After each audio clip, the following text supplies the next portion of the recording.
Nouvelle vidéo sur un exercice vraiment typique CRPE, en tout cas une question, parce que là, c'est pas tout l'exercice qu'on va faire, mais juste une question sur quelque chose qui est vraiment typique CRPE. Je l'ai vu à plusieurs reprises dans des annales. Ça concerne le patron du cône. Alors, c'est quoi un patron? Je rappelle, c'est plus ou moins, si vous avez une figure en 3 dimensions, une figure dans l'espace que vous aplatissez, c'est la forme géométrique que ça va créer sur le plan, c'est-à-dire à plat. Bonjour à tous, besoin d'un petit coup de main pour cet exercice. Il faut calculer A'.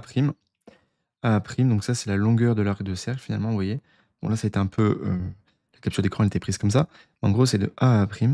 Hop, toute cette partie-là. Il faut calculer la longueur. OK. Pour le contexte, le cercle de centre S est un patron pour faire un cône de révolution de rayon 3 cm.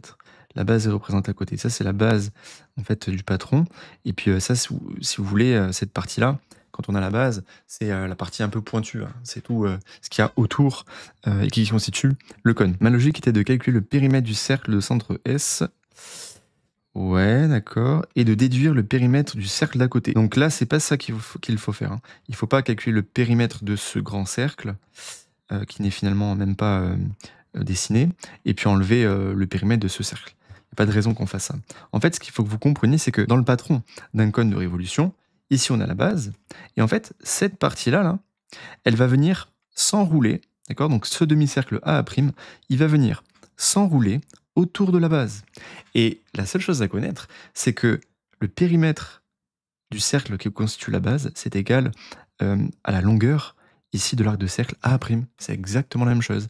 Donc simplement en connaissant le périmètre du cercle constitué par, qui constitue la base, j'en déduis directement l'arc de cercle A'. Et donc c'est ça qui donnait 6π si on regarde. Donc je rappelle que le périmètre d'un cercle, c'est 2 fois π fois le rayon. Le périmètre de la base, c'est finalement 2 fois π fois le rayon faisant 3 cm. Donc ça fait 6π. Et le périmètre de la base, c'est égal à l'arc de cercle A'. Hop, un arc de cercle, on fait ça comme ça. L'arc de cercle A', tout simplement. Et on retrouve bien 6π.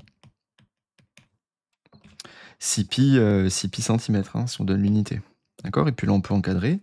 Et on a gagné. Bon, voilà, astuce assez rapide en mathématiques par rapport au cône de révolution, mais c'est quelque chose à savoir, encore une fois, ça fait partie de la culture mathématique. Voyez vraiment les mathématiques comme une trousse à outils, avec plein de compétences, plein d'outils que vous avez à disposition, plein de techniques que vous devez connaître, et puis face à un exercice, face à un problème donné, vous devez prendre les bons outils pour résoudre le problème qui est donné. Et ça passe par faire des exercices, faire des exercices, apprendre des astuces, apprendre des techniques, apprendre des méthodes de résolution, etc., etc. Si ça vous a aidé, tant mieux, vous pouvez laisser un petit like sur cette vidéo, abonnez-vous si ce n'est pas déjà fait, et si vous avez besoin d'un accompagnement cette année en mathématiques, n'hésitez pas à consulter le lien qu'il y a dans ma description ou dans le premier commentaire sous cette vidéo. Je propose plusieurs accompagnements pour vous aider à réussir les mathématiques à l'écrit.